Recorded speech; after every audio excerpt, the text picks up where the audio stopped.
एक पिक्चर, फिर दूसरी पिक्चर जो पहली पिक्चर से कनेक्टेड हो, फिर तीसरी पिक्चर जो पहली दो पिक्चर से कनेक्टेड हो। हाँ, क्योंकि आजकल एक सिनेमैटिक यूनिवर्स का फैशन है ना, मतलब एक ऐसा ऑल कनेक्टेड यूनिवर्स जिसमें एक स्टूडियो की सारी मूवीज एक दूसरे से कनेक्टेड हो और उसके सारे कैरेक्टर्स उन्हीं मूवीज में अपीयर हो पाए। ऐसा करके इनको एक बड़ा क्रॉसओवर इवेंट मिल जाता है, साथ में विटामिन एम यानी पैसा ही पैसा। तो इसी तरह मार्वल के काफी सक्सेसफुल सिनेमैटिक यूनिवर्स को देख के वार्नर ब्रोस और लेजेंडरी वालों ने अपना खुद का एक मॉन्स्टरवर्स बनाया, जिसमें मुंह से रेडिएशन छोड़ती छिपकली, छाती पीटता बंदर, चमत्कारी तितली और 3 मुंडी एलियन जैसे सभी मॉन्स्टर्स को एक यूनिवर्स में पटक के लड़वाया जाता है। और मैं पर्सनली मॉन्स्टरवर्स का बहुत बड़ा फैन हूँ। पता नहीं क्यों पर ये आईफिल टावर जितने जानवरों को आपस में लड़के इंसानों की जिंदगी खराब करते देखने का मजा ही कुछ और है। और इसी बीच अगर लाख 2 लाख मर जाए तो उसका अलग ही सुख। और अब इसी यूनिवर्स की अगली picture Godzilla x Kong the new empire बस आने को ही है। पर देखो, मॉन्स्टरवर्स को लेके कई लोग कंफ्यूज रहते हैं कि देखना कहां से स्टार्ट करें, क्योंकि गॉडजिला और कॉन्ग की बहुत ही पुरानी हिस्ट्री है और इतनी भर भर की मूवीज आई है तो कंफ्यूजन तो बनता ही है। पर टेंशन नॉट, आपका फेवरेट यूट्यूबर एक गांड पे रैप्टा मारा ना,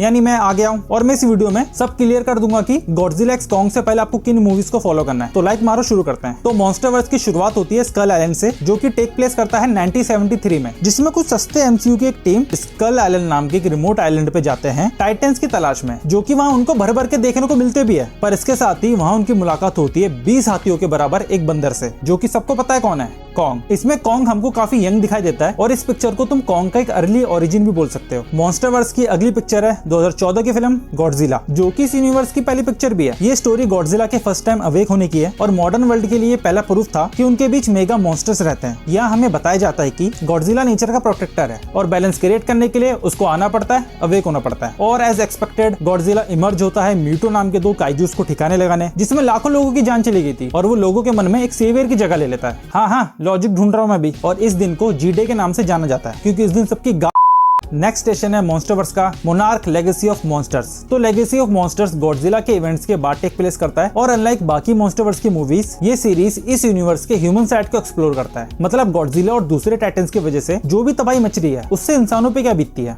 इसके बाद बारी आती है गॉडजिला किंग ऑफ मॉन्स्टर्स की, जो कि गॉडजिला के इवेंट्स के 5 साल बाद टेक प्लेस करता है, जहां अब इंसानों को अपने बीच रह रहे टाइटन्स की प्रेजेंस को एक्सेप्ट करने के साथ साथ उनसे हो रही डिस्ट्रक्शन से भी यूज्ड टू होना पड़ेगा। इस पिक्चर में हमें गॉडजिला के अलावा मोथरा, गिदोरा, रोदन और बेहेमोथ जैसे और भी कई टाइटन्स देखने को मिलते हैं। यहाँ डॉक्टर एमा रसल 3 काइजूस मोथरा, गिदोरा और रोदन को अवेक कर देती है, इस होप में कि ये नेचर का और लाइफ का बैलेंस क्रिएट कर सके। पर जल्द ही सबको रियलाइज हो जाता है कि हर काइजू यूनिवर्स को बैलेंस करने के लिए नहीं बना, कुछ इम्बैलेंस भी क्रिएट करते हैं, जैसे गिदोरा, जिसका सिर्फ और सिर्फ एक ही इंटेंशन है, डिस्ट्रक्शन। तो इसी वजह से गॉडजिला को आना पड़ता है इसे रोकने के लिए। इसके आखिर में हमें गॉडजिला और गिदोरा की एपिक फाइट देखने को मिलती है, जिसमें क्वीन मोथरा अपनी जान की बलि दे देती है गॉडजिला को पावर अप करने के लिए, जिससे वो गिदोरा को हरा पाता है और वो बनता है द किंग ऑफ मॉन्स्टर्स। उसके बाद स्टोरी आगे बढ़ती है गॉडजिला वर्सेस कॉन्ग में, जो कि गॉडजिला किंग ऑफ मॉन्स्टर्स के 4 या 5 साल बाद टेक प्लेस करता है। और जैसा कि इसके नाम से पता चलता है, इसमें हमें इन दोनों जायंट बंदर और छिपकली का फेस ऑफ देखने को मिलता है। और क्योंकि ये दोनों प्रोटेक्टर ऑफ नेचर है, दोनों ही अल्फा है, तो जैसे एक नियान में 2 तलवार नहीं रह सकती, एक जुराब में 2 पांव नहीं रह सकते, एक चड्डी के 2 छेद नहीं हो सकते, तो वैसे ही एक जगह 2 अल्फा नहीं रह सकते। और एंशिएंट टाइम से दोनों ही स्पीशीज के बीच ये लड़ाई चलती आ रही है। तो यहाँ इनकी मल्टीपल फाइट्स, हॉलो अर्थ जहाँ कई टाइटन्स रहते हैं, और कॉन्ग के एंसेस्टर्स की बैक स्टोरी को एक्सप्लोर किया जाता है। और पिक्चर के आखिर में मेकागॉडजिला के अगेंस्ट ये दोनों टीम अप करके उसको हराने के बाद इन दोनों ही अल्फाज के बीच में एक दूसरे के लिए समवट रिस्पेक्ट आ ही जाती है, जिसके बाद कॉन्ग अपना हथियार डाल देता है और अपनी ओजी छिपकली गॉडजिला इस फेस ऑफ का विनर इमर्ज होता है। और ये टीम अप की कहानी आगे कंटिन्यू होगी Godzilla x Kong new empire में, जो कि इसी फ्राइडे रिलीज होने वाली है। इसमें हमें मॉन्स्टरवर्स का एक नया विलन स्कार किंग देखने को मिलेगा,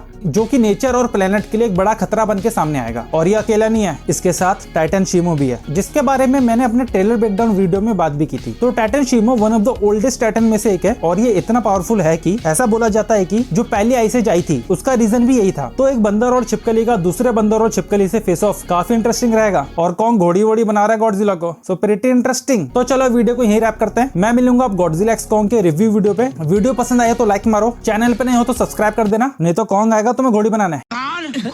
क्या हो रहा है भैया? आप बीच में मत आइए, इन्हें मारपीट करके सब कुछ सुलझाने दीजिए। आप बीच में क्यों जाते हैं? छोड़ दीजिए उसे। बाबू भैया, बाबू क्या हो रहा है? गला दबा रहा हूँ। अरे कुछ नहीं बाबू भैया, ये इनका प्यार जताने का स्टाइल है। अरे ऐसा भी कोई गला दबा के गले मिलता है क्या? छोड़ रहे, हट हट, छोड़ूंगा नहीं इसको। सत्यानाश कर दिया।